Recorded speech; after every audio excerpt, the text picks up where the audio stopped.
Tu rêves de devenir digital nomade ou tout du moins le sujet t'intéresse, sinon tu ne serais pas sur cette vidéo, eh bien tu es au bon endroit puisque moi aussi je suis en train de mettre en place un plan pour arriver à cet objectif le plus rapidement possible et je vais te donner les 4 étapes de mon plan pour te permettre toi aussi de te lancer à ton tour. Si tu ne me connais pas, je m'appelle Talia, je suis créatrice de contenu sur les réseaux sociaux. Tu me retrouveras derrière le compte Périple et compagnie sur YouTube, sur Instagram et également sur Spotify et Apple Podcast chaque semaine.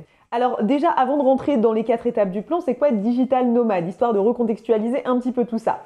Être digital nomade, c'est pouvoir travailler de n'importe où dans le monde. Donc digital, c'est travailler en fait sur son ordinateur ou son téléphone, et nomade puisque ça te permet de bouger un petit peu partout. Et il y a plein de types de digital nomade, il n'y a pas qu'une seule façon de l'être, il y a plein de choses qui peuvent rentrer en compte pour arriver à cet objectif final et on va en parler tout au long de cette vidéo. Étape numéro 1, il va falloir déjà revoir ton mode de vie. Si tu es dans le schéma entre guillemets classique et il n'y a rien de négatif derrière ce mot-là, à savoir tu as un appartement duquel tu es locataire ou propriétaire, peut-être même une maison, tu as une vie de famille bien rangée, etc. Bah forcément, si tu veux aller vers un mode de vie beaucoup plus libre, beaucoup plus incertain, il va falloir s'éloigner un petit peu de cette stabilité. Donc le digital nomadisme te permet une plus grande liberté, mais une plus grande instabilité également. Et il faut savoir tout mettre dans la balance. Si tu n'es pas prêt à gérer l'instabilité et l'insécurité géographique, peut-être même parfois financière, il va peut-être falloir envisager de pas tout de suite être digital nomade et de faire des petites transitions, le temps d'y arriver ou de faire des petits tests. Parce que en fait, tu vas finalement vivre dans tes valises, tu auras des points de chute à des endroits, tu pourras même t'installer un peu plus longtemps parfois, mais dans tous les cas, tu vas être limité par les visas des pays. Si tu n'es pas expatrié et domicilié dans un pays, tu vas devoir quand même bouger régulièrement, tous les mois, voire tous les ans, et donc découvrir le monde, ce qui est très très cool, mais à la fois vivre dans tes valises, qui peut être un peu moins cool. Moi, tu vois, de mon côté, je suis propriétaire de mon appartement. Là, on est chez moi, vraiment chez moi, parce que voilà, bon, la banque est un peu propriétaire aussi parce que j'ai un crédit, mais là, afin d'arriver à devenir digital nomade, je peux pas cumuler des coûts fixes sur mon appartement, le crédit, les charges, etc. et en même temps voyager partout dans le monde. Ça me fait une charge trop importante financière chaque mois qui me permet pas de me débrouiller. Donc là, je suis dans les démarches pour mettre en location d'ici cet été mon appartement. Comme ça, si j'ai plus de charges fixes à mes frais, ben, tout ce que je gagne finalement sera alloué à mon mode de vie ailleurs dans le monde ou en France pour les moments où je serai en France. Mais mettons que j'ai pas 1000 balles à mettre dans mon appartement chaque mois, ben, c'est 1000 balles que je peux mettre dans un logement en France ou à l'étranger. Donc finalement, la balance, elle se retrouve à l'équilibre. Je dépenserai pas plus en étant digital nomade puisque j'aurai plus de charges fixes. Parce que quand tu pars en vacances, par exemple, tu gardes toutes tes charges. Donc en fait, les vacances s'accumulent à ton mode de vie. Là, vraiment, le but d'être digital nomade, c'est de changer de mode de vie, de plus avoir finalement de points fixes pour te permettre de vivre une vie différente. À savoir en plus que selon les endroits du monde, c'est plus ou moins facile de se loger et plus ou moins cher. Ce qui nous arrive à notre deuxième point, gagner de l'argent. Ah oui, parce que c'est le nerf de la guerre, hein, mine de rien, on le sait. Tout passe par l'argent aujourd'hui, c'est peut-être triste parfois, mais c'est la réalité de la chose. Tu peux pas te débrouiller si tu gagnes pas de l'argent. De là, pour être digital nomade, tu as 2 grands chemins différents qui s'opposent un petit peu, à savoir le full remote ou le fait d'être à son compte. Le full remote, c'est un travail que tu vas pouvoir faire complètement en télétravail. Donc ça, il faut que tu vois, parfois ça peut se négocier avec tes employeurs. Parfois, il y a des jobs qui sont faits pour. Là, moi, j'ai vu passer, comme je suis coach sportif et que je suis prestataire dans une société, ils embauchent là en ce moment des personnes en 100% télétravail sur du démarchage téléphonique, suivi des clients, etc. 100% télétravail, ce qui veut dire que tu as tes horaires qui sont fixes, mais par contre, t'as aucune réunion en présentiel, t'as pas de bureau, t'as pas de truc attitré, donc finalement tu peux le faire dans un pays, n'importe où dans le monde et travailler. Donc ça c'est possible et il y a plein de jobs qui se font comme ça. L'inconvénient de ça, c'est que bah, du coup tu restes toujours au service de quelqu'un, ça c'est ton choix personnel, il n'y a pas de jugement de valeur, mais c'est surtout les horaires. Moi là je le vois parce que je discute avec des gens qui sont un petit peu partout dans le monde à force de voyager, le décalage horaire ça peut être problématique quand tu es en full remote parce que tu vas devoir suivre les horaires française si ton entreprise est en France. Ce qui veut dire que si, je te dis des bêtises parce que là je pense au taf là que je t'ai dit et donc j'ai vu les critères, je crois que tu es censé avoir un rush d'appel entre 12h et 14h et 16h et 18h tous les jours de la semaine plus 10h midi le week-end sur les suivis clients, etc. Si ces rushs d'appel là, tu es à l'étranger dans un -7, -8 en décalage horaire, bah, parfois, il va falloir te lever au milieu de la nuit pour passer tes appels. C'est un inconvénient qu'il faut prendre en compte dans la balance pour pouvoir gérer ça. Maintenant, le fait d'avoir un taf en télétravail te permet une certaine sécurité financière puisque tu es en CDD ou en CDI, mais en tout cas, tu as quelque chose qui rentre tous les mois. Donc ça sécurise. Je dirais que c'est le gros avantage d'être en full remote. Maintenant, tu as l'autre chemin, celui de l'entrepreneuriat, celui de créer ton propre business, de créer tes propres choses sur Internet, en ligne, pour pouvoir le faire de n'importe où et ne dépendre de personne. Mais qui dit ne dépendre de personne, dit qu'il n'y a pas un salaire fixe qui tombe tous les mois. Voilà. Moi, c'est le chemin que j'ai choisi d'emprunter parce que j'ai envie de tenter ma chance. Je suis en train de créer pas mal de choses en ligne, que ce soit des coachings, des suivis à distance du côté sportif sur mon autre compte, Thalia DXFit, si jamais tu n'as jamais vu. Ou sur ce compte-là, des partenariats avec des agences, avec des organismes de voyage. Je crée aussi des produits digitaux. Tu as mon e-book sur le Japon qui est en description. Si ça t'intéresse, que tu voyages bientôt au Japon, que tu as envie d'en savoir plus sur ce pays, il est dans la description, accessible, c'est un e-book. Donc voilà, je crée des produits digitaux, des partenariats, et puis après, je verrai au fur et à mesure comment je continue à développer tout ça. Mais en tout cas, moi, j'ai choisi l'entrepreneuriat à 100%. Mais c'est instable. Tu vois, moi, il y a des mois où je me dis, ouais, c'est bon, j'ai fait le meilleur choix de ma vie. Et il y a des mois, tu te dis, oh là là, mais comment je vais faire pour payer les factures? Donc, c'est un petit peu des hauts, des bas qu'il faut savoir gérer aussi. Et quand tu t'engages dans cette voie, t'es vraiment dans l'instabilité. Mais à la fois, tu as plus à gagner puisque tu es par toi-même. Donc, forcément, à l'arrivée, tu peux aller péter des plafonds de verre, mais c'est plus risqué. Donc, il faut tout mettre dans la balance sur ce qui te convient et ce qui te convient moins. À savoir que moi, j'ai choisi cette voie-là, mais j'envisage, selon les destinations que je vais faire, ça c'est pas encore très défini, de travailler sur place également, de trouver des petits jobs, soit même de faire du coaching sportif sur place, soit de trouver des jobs n'importe quoi, dans l'hôtellerie, dans l'animation, dans le sport, franchement n'importe, histoire de stabiliser un petit peu le moment de mon arrivée pour avoir une petite rentrée d'argent, faire du réseau, parce que c'est hyper important le réseau. Une fois que tu connais la bonne personne qui te fait rentrer au bon endroit, que tu parles un peu avec elle, tu lui dis « Ah, moi je fais ça, ok, ça m'intéresse, vas-y, viens, je te fais rencontrer quelqu'un, nanana », ça peut aller super vite. Il suffit d'une personne pour changer ta vie. Hein. Ça, moi, j'en suis convaincue. Il suffit de rencontrer la bonne personne. Mais si tu sors pas de chez toi et que tu es toujours sur ton ordi, tu vas pas la rencontrer, ça c'est une certitude. Donc, moi j'envisage de bosser aussi sur place, de démarcher. J'ai aussi une formation de community manager. Donc, avant de partir, de toute façon, je ferai mon CV en français et en anglais pour pouvoir le donner un petit peu n'importe où quand je bosserai. Et pourquoi pas prendre des clients pour gérer leurs réseaux sociaux ou alors faire du coaching sportif ou travailler dans des resorts en tant que coach ou en tant que manager. Des choses comme ça, puisque ça fait partie de mes compétences professionnelles.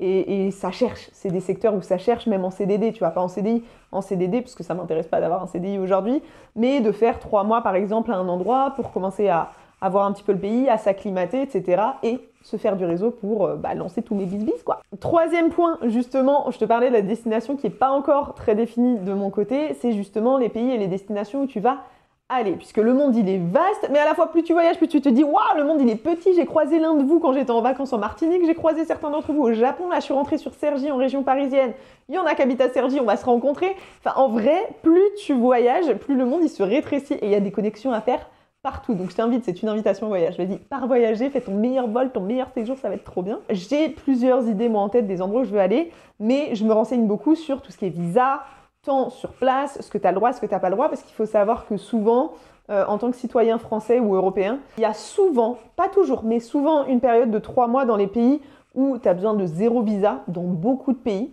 Et après, il y a d'autres pays où tu as besoin d'un visa d'entrée qui est plus ou moins cher selon les pays. Et ensuite, il y a des visas différents. Si tu veux rester plus longtemps, là, tu es obligé de faire un autre formulaire de visa qui parfois est plus long, qui peut prendre plus de temps, qui peut être plus cher. Et certains, il y a même des critères d'entrée. Là, le Japon, j'ai vu, puisque tu as vu, c'est un petit peu mon domaine, le Japon, je connais un peu, mais a mis en place un visa justement pour les digital nomades et les auto-entrepreneurs, les entrepreneurs, etc. Mais j'avais regardé, j'ai plus exactement en tête les critères, fallait quand même un gros chiffre d'affaires, justifier de certains trucs, etc. pour pouvoir accéder à ce visa. Donc c'est pas impossible, mais il faut vraiment bien se renseigner sur les critères d'entrée dans les pays. Après, sur les visas longs aussi, il y a ce qu'on appelle les PVT, permis vacances-travail. Tu en as au Canada, en Australie, c'est les choses les plus connues. Nouvelle-Calédonie ou Nouvelle-Zélande, bref, tu en as dans plusieurs pays où là, tu peux faire une demande en ligne, gratuite ou payante, ça dépend des pays. Il y en a où c'est free, c'est-à-dire tu fais ta demande, tu sais que tu es pris. Il y en a où c'est sélectionné. Tu fais ta demande, il y a une loterie et tu es pris ou tu n'es pas pris. Ça te permet d'aller sur le pays pour en général 1 an qui est renouvelable. Et sur cette année, tu dois par contre un certain nombre d'heures de travail dans des fermes, dans des hostels, peu importe, mais qui te permet de rester 1 an dans le pays sans visa supplémentaire. Ça, c'est vraiment les destinations à faire en fonction de tes envies, ce que tu as envie de faire, du climat que tu as envie d'avoir, des activités que tu veux faire sur place. Moi, je sais que je fais de la plongée sous-marine, je fais du surf, je fais beaucoup de sport, je vais être dans un endroit qui me permette d'accéder à tout ça. Donc, au bord de l'eau, tu vois, si je suis pas au bord de l'eau, ça ira pas. Enfin, c'est pas que ça ira pas, je pourrais y passer temporairement, il n'y a pas de souci.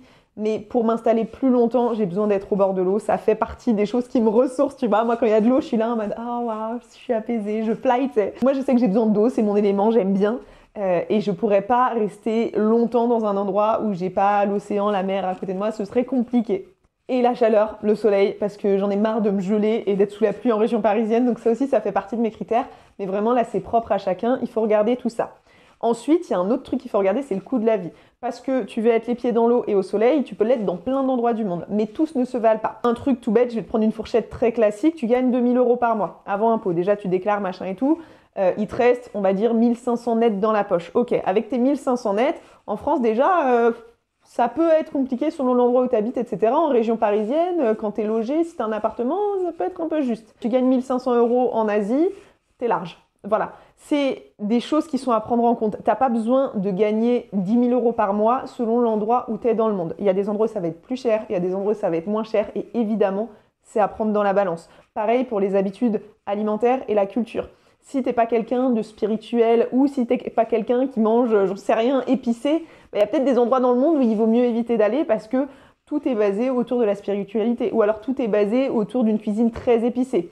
Donc ça, c'est des choses qu'il faut aussi prendre en compte parce que tu vas t'installer pendant un certain laps de temps dans un endroit et donc tu vas devoir te plier à la culture du pays. Tu peux pas arriver avec tes grands sabots en mode oui, moi je suis européen, non, non, non, non. Tu vas dans un pays, le pays t'accueille, c'est très bien, mais tu vas découvrir la culture et tu vas t'y adapter. Ça veut pas dire que tu rentres dans tous les codes du pays parce que tu as ton éducation et ta personnalité, mais par contre, quand tu vas dans un endroit, c'est important de le respecter et c'est important de s'accoutumer du climat, de la culture et des habitudes de vie de la population. C'était un petit disclaimer contre les touristes qui respectent rien, vous avez remarqué ou pas, voilà. Du coup là tu l'as compris, moi je ne sais pas encore où je vais, c'est pas très défini, tout n'est pas très clair mais je me casse. Là mai-juin je m'occupe de mettre l'appart en location, de finaliser certains trucs. Juillet, août, peut-être je pars quelque part ou ailleurs, j'ai 2-3 plans qui se profilent, je sais pas encore lequel je vais choisir selon voilà, les événements et les aléas de ma vie, donc je me laisse encore un petit peu de temps pour arrêter le truc. Et ensuite je pense que le grand départ entre guillemets, le plus long départ se fera à partir de septembre-octobre pour partir là peut-être 3 mois. Revenir et ensuite partir plus longtemps en 2025. J'ai pas mal d'idées. Vous savez que j'ai pas pu aller en Polynésie, donc bien sûr la Polynésie est dans mon cœur et dans ma tête et ça arrivera. Pas tout de suite, mais ça arrivera de toute façon. Et en attendant, j'ai d'autres destinations qui m'appellent un petit peu. Et quand on m'appelle, je me dis que c'est un signe et qu'il faut aller voir ce qui se passe. Donc je vais tout mettre en œuvre. Je me précipite pas, mais il y a plein de choses qui arrivent et dès que je saurai où je vais, je vous dirai. Et enfin, du coup, le 4e point du plan, c'est de se lancer. Parce qu'en fait, personne ne le fera à ta place. Si sur ton canapé, tu passes ton temps à scroller, à te dire « Oh, moi aussi, j'aimerais bien, comme ces nanas sur les réseaux, faire le tour du monde, voyager, nanana », et que tu restes sur ton canapé tous les soirs à te répéter ça, pardon, mais tu n'iras nulle part. C'est un petit peu cru, c'est un petit peu direct, mais c'est la réalité, quelqu'un doit te le dire, je te le dis aujourd'hui. Si tu veux faire quelque chose, débrouille-toi pour le mettre en place. C'est comme ça marche comme ça. Au risque de passer un petit peu pour un gourou, moi je crois beaucoup en tout ce qui est manifestation, visualisation, action. Je m'explique un petit peu. Tout ce qui est manifestation, c'est croire en Dieu, si tu es croyant, par exemple, ou en des forces un petit peu plus fortes que l'être humain, ce qui est mon cas, tu vois. Je crois un petit peu en l'univers, au champ quantique qui fait que tu vibres à un certain degré, et si tu vibres haut, tu vas attirer des hautes fréquences vibratoires, etc. Je vais pas rentrer dans le détail du truc, si ça vous intéresse, mettez-moi des questions en commentaire parce que je suis grave là-dedans en ce moment, tout ce qui est loi de l'attraction, manifestation, etc. J'adore ça, ça me passionne et ça marche.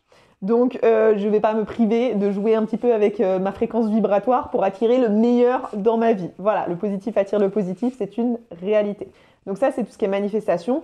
Aller demander, entre guillemets, à l'univers ce qu'on a envie d'atteindre. Donc ces objectifs, aller les manifester, les écrire et attendre qu'ils arrivent parce qu'ils vont arriver si on est en capacité de les recevoir. C'est un petit résumé rapide, je suis sûre que je vous ai perdu, c'est pas grave, on continue.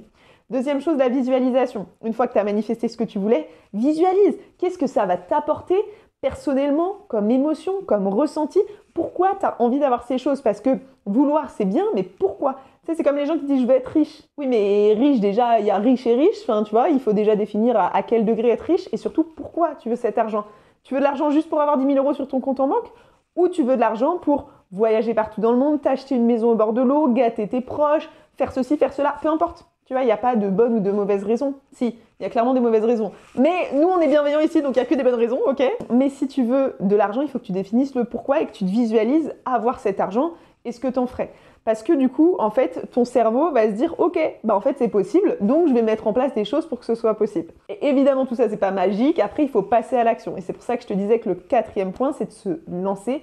Personne ne va agir à ta place. Tu veux voyager, il n'y a que toi qui peux monter dans l'avion et partir. Personne ne peut te dire « Ah bah je vais voyager à ta place, je t'envoie les photos, comme ça tu voyages aussi. » Non, c'est pas la même chose. Alors, ça fait plaisir de voir des belles photos, des belles vidéos, mais tu n'auras pas voyagé réellement. Si tu veux réellement voyager, réellement devenir digital nomade, réellement avancer dans ta vie, dans tes projets, quels qu'ils soient, eh bien, il faut passer à l'action. Pour passer à l'action, il faut avoir un plan. Pour avoir un plan, il faut définir ses objectifs. Et après, hop, tu vois le cercle vertueux, on manifeste, on visualise, on passe à l'action, et ainsi de suite. Et tout ça va nourrir en fait ta réflexion, ton état d'esprit et ton cheminement. Et si tu te mets dans un mindset positif, forcément, il y a des choses qui vont venir à toi, tu vas prendre encore plus confiance en toi, tu vas oser plus de choses qui vont se concrétiser, donc ça va stabiliser ta base et petit à petit, tu pourras aller de plus en plus loin. Tu vois, moi là aujourd'hui, je suis en train de tout quitter, ça n'aurait pas pu se passer si j'avais pas déjà un background derrière moi avec pas mal de voyages solo et que j'avais pas décidé à un moment donné de dire je me casse à l'autre bout du monde, toute seule, avec mon sac à dos dans un pays où je parle pas la langue. Et boum, Thalia au Japon. Et c'était le voyage de ma vie. Vraiment, c'était le voyage de ma vie. J'ai été émerveillée de tout. Ça s'est extrêmement bien passé. J'ai fait un voyage incroyable, exceptionnel. Je vous ai rencontrés. C'était ouf. Enfin, vraiment. Et depuis, il n'y a que des déclics qui s'ajoutent. Et tout va dans le sens de ce que je suis en train de mettre en place. Ça ne veut pas dire que tout est rose et que j'ai atteint tous mes objectifs aujourd'hui. Ça veut juste dire que je suis sur le chemin et que j'apprécie en plus le chemin. Donc, je t'encourage à prendre tes clics et tes claques et partir si tu as envie de partir.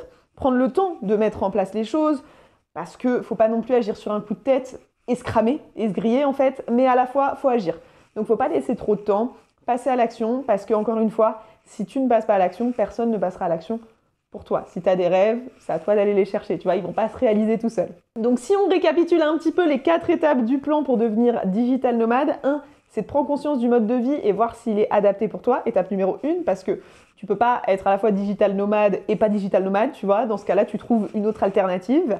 2, gagner de l'argent. De quels moyens je vais pouvoir vivre de ce que j'ai envie de faire? Est-ce que c'est en gardant un job en télétravail? Est-ce que c'est en passant 100% à mon compte? Avec peut-être un petit complément sur place ou pas? À voir. 3, c'est choisir le pays dans lequel je veux aller, les visas, les formalités d'entrée, le coût de la vie sur place pour pouvoir profiter au maximum de cette vie-là. Et 4, c'est de passer à l'action parce que personne n'agira à ta place. J'espère que cette vidéo sur le sujet t'a plu. De toute façon, je te tiendrai au courant un petit peu de l'avancée et je ferai des points réguliers, peut-être une fois par mois, pour te dire où j'en suis moi dans mon cheminement, quels seront mes prochains projets, mes prochains voyages, te dire combien je gagne parce qu'il n'y a pas de tabou avec l'argent. J'aimerais bien qu'on ait plus de transparence en France parce que c'est pas un problème de dire je gagne tant, je veux tant d'argent, mais encore une fois, pourquoi je veux tant d'argent? Donc ça, je pense que ce sera le sujet d'une prochaine vidéo ou d'un prochain podcast.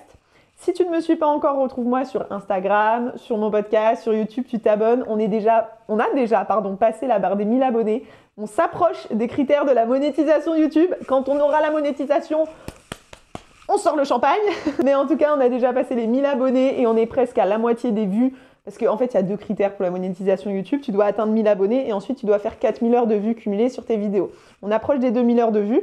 Donc, la croissance étant exponentielle, on vient de commencer sur YouTube, je me dis qu'on va y arriver avant cet été. C'est écrit sur mon vision board et sur mon carnet, là, monétisation YouTube pour juillet. Donc, on a encore un petit peu de temps, mais il faut y arriver. Vous likez à fond, vous regardez la vidéo, vous la partagez, tout ça. Comme ça, on y arrive ensemble. Et pareil, tout ce qui est mes sources de revenus, je vous ferai des vidéos là-dessus parce que je sais que pour certains, c'est un petit peu lunaire, mais en fait, il y a plein de trucs qui peuvent se mettre en place et te permettre de gagner de l'argent. Ça ferait trop sur cette vidéo de parler. C'est pour ça que je garde tout ça pour une prochaine vidéo, mes sources de revenus, comment je gagne mon argent, etc. Du coup, on se retrouve la semaine prochaine, puisqu'on sort une vidéo tous les dimanches sur cette chaîne. En attendant, je te souhaite un très bon week-end ou une très bonne semaine selon le moment où tu regardes cette vidéo. Et je te dis à bientôt. Ciao!